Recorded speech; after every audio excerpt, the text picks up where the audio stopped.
I want to hear playoff predictions for the NFL. Oh yeah, playoff prediction. So we did. So we did say playoff predictions. Okay, so I'm just gonna go. I'll start, and I'm gonna go by division. AFC East, that's obvious. Mm-hmm. I don't even need to say who. Yeah. AFC North, I think it's gonna be. I think it's gonna be the Steelers. All right.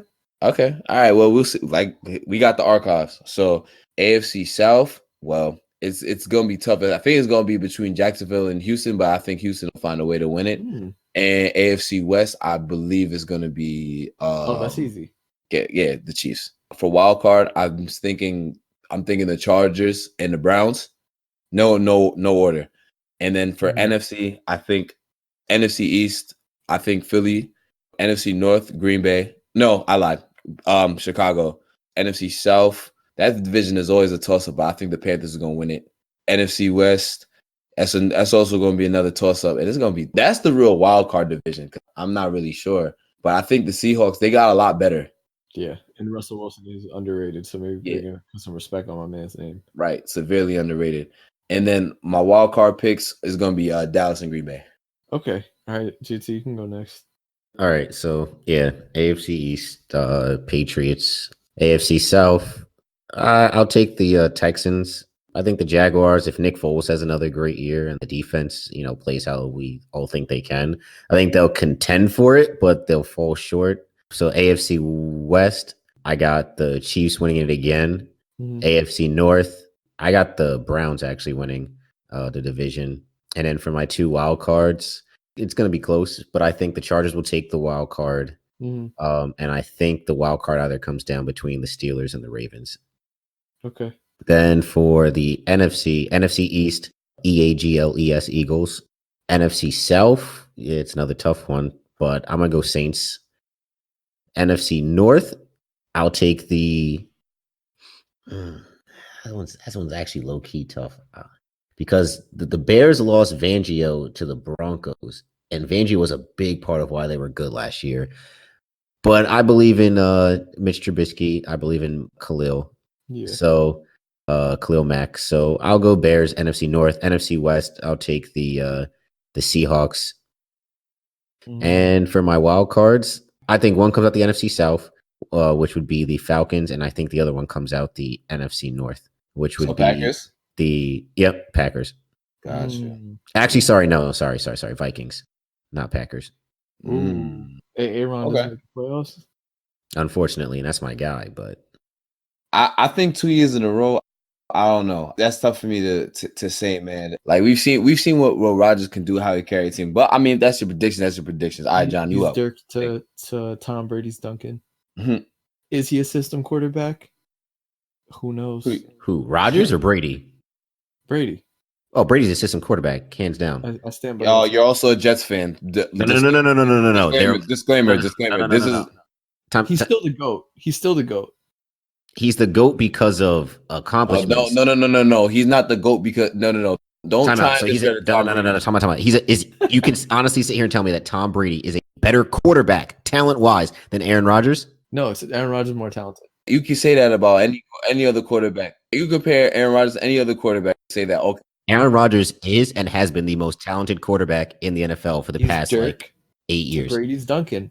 Yeah, not this past year. It was actually Patrick Mahomes. All right, I'll give that. When we also got to see if it was just a flash in the pan. Whatever. It's semantics at this point. I just think that Aaron Rodgers is more talented. All right, but Brady's a GOAT. And Brady is a GOAT. He got 6 rings. I can't deny that. Yeah. But I mean, if I'm starting a team, I'm taking Aaron Rodgers over Tom Brady any day. Well, duh. Tom Brady's like 45. Even in their primes. I'm taking Aaron Rodgers. Are you kidding me? Prime for prime? I don't know. That's tough. Dude, Belichick's system is Belichick's system. Why do you think their backups always play so well? Don't take Belichick's system into account. If you just had right there prime Tom Brady and prime Aaron Rodgers, anybody would take Aaron Rodgers. I don't think anybody would just take Aaron Rodgers, but I'm just saying. All right, so here's my thing. Who has been Tom Brady's best receivers? Not named Randy Moss or Wes Welker. No. He has the greatest coach in NFL history. Okay, and his coach has the greatest quarterback in NFL history. So what are you trying to say? But that doesn't mean that he's as talented. I guarantee you, if Rodgers was on the Pats, they'd have probably like 10 championships. now. Matt Castle was able to bring him to an 11-5 record, and they only missed the playoffs because the Dolphins had an amazing year at 12-4. I'm not even trying to shit on my own team right now, but like Aaron Rodgers, he really lost to the Giants in the NFC Championship, and not even the NFC Championship, in the divisional round. Like you can't sit here and tell me that like did he not beat the Giants in the playoffs? Yeah, like 3 years, like a few years later, bro. But he ended up losing, bro. For as much as we say, like, yo, he's this, he's that, like, all right, he's one man. If it's God forbid, Aaron Rodgers ever had a running game. I mean, it's not like he's ever had like a stout defense like how the Giants had in their 2 Super Bowl years. Oh, okay. So let me ask you this. So, like I said, outside, not named Wes Welker and not named Randy Moss, who have been Tom Brady's best receivers? Okay, Gronkowski, that's one. Hall of Famer. Aaron Hernandez for like what, 3 years? They're receiving tight ends. All right, cool. Who you gonna tell me? Deion Branch, Julian Edelman? No, if I have a coach that can literally game plan for the personnel he has, it doesn't matter who my guys are. He makes these like stars, but if these guys were on other teams, they wouldn't be that good. Chris Hogan is not going to be Chris Hogan on, let's say, the 49ers as he is Chris Hogan on the Patriots. Okay, but you got to understand, Tom Brady make everybody on the team better. Like, no, not even just... it's Belichick's system that makes him better. That's why Matt Castle go 11-5. Matt Castle has not done anything in the league since he left the Patriots. We also not going to talk about how good that defense was that year. Everybody always seems to leave that out. I don't understand why. What, the Patriots? Yeah, the Patriots have a great defense just about every year. No.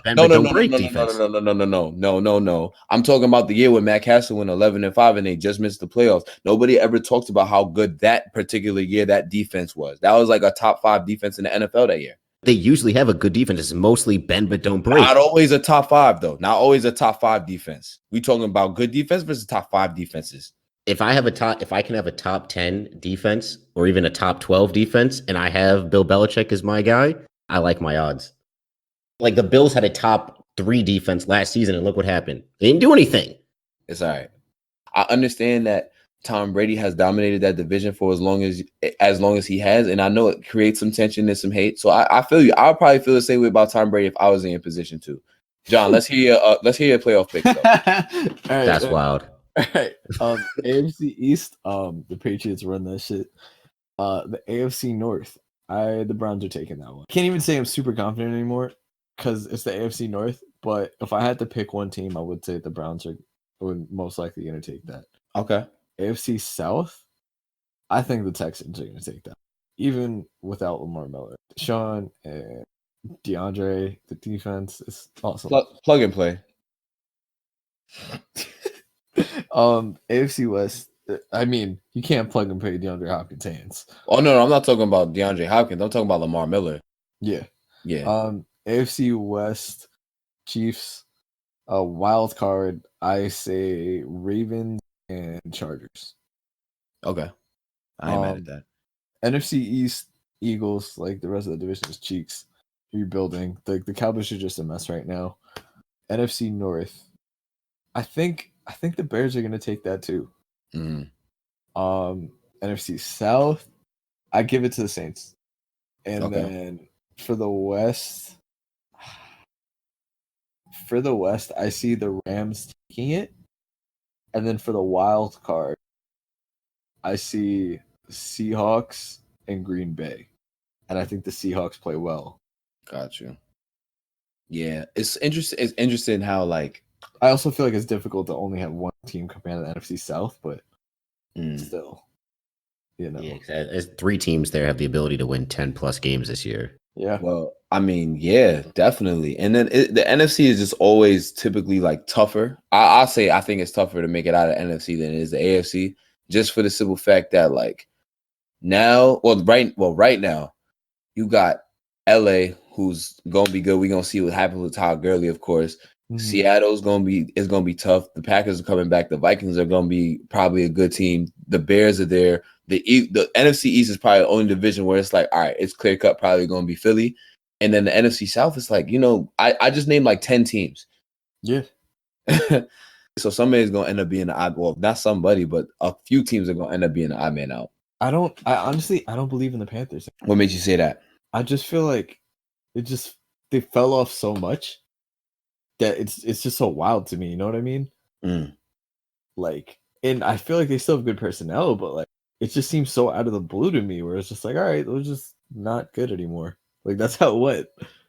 Like it's like the Monstars just took their shit. You know, I'll put it like this. So every season, not every season, but the past 3 seasons, dating back to the Super Bowl that Cam was in. Somebody different has won that division, excluding Tampa Bay. It's been the Saints twice, the Panthers once, and then the Falcons at one time. Yeah. So I think that it's really any given Sunday in that division. Like every division game that they play against each other is going to be important. Mm-hmm. I just think that it's Cam's turn again. I think he's gonna turn back the clock a little bit, go back to his MVP season. Not saying he will have an MVP season, but he'll turn it up again. DJ Moore, I think, is gonna cook up a little bit. Hopefully, they don't overuse CMC, and that defense still got Kuechly. So I guess we'll see. It's gonna be tough though. Yeah, but this is how I also feel about like the Rams, where it's like I don't see them winning, but I see them being good next year. Like, you know what I mean? Like with the pieces they have, they got to be good. To me, they feel like the Rockets. They're gonna be good. I don't know if they're gonna be able to win it all, but I feel like they're gonna be good. Like they have Aaron Donald. You know what I mean? Like they have Aaron Donald. You have a good quarterback. You have a good running back. As long as he stays healthy, you know what I mean? But it's like they got to prove that they're winners to me. And the same thing I feel like with the Falcons too. It's like I love Julio. To me, Julio is the best receiver in the league. The Falcons just don't win like that. You know? I feel like the Falcons got a lot of internal issues because it's no reason why that team be as bad as it does. And I still just stand by that. The reason they lost in the Super Bowl is that their defense was too young, and you can never take your foot off the gas if you play against the Patriots. And I said that entire Super Bowl what was happening. Like their defense was just way too young, and they were like, "Yo, we got a lead. That's it. We can just coast." You can't coast against the Patriots.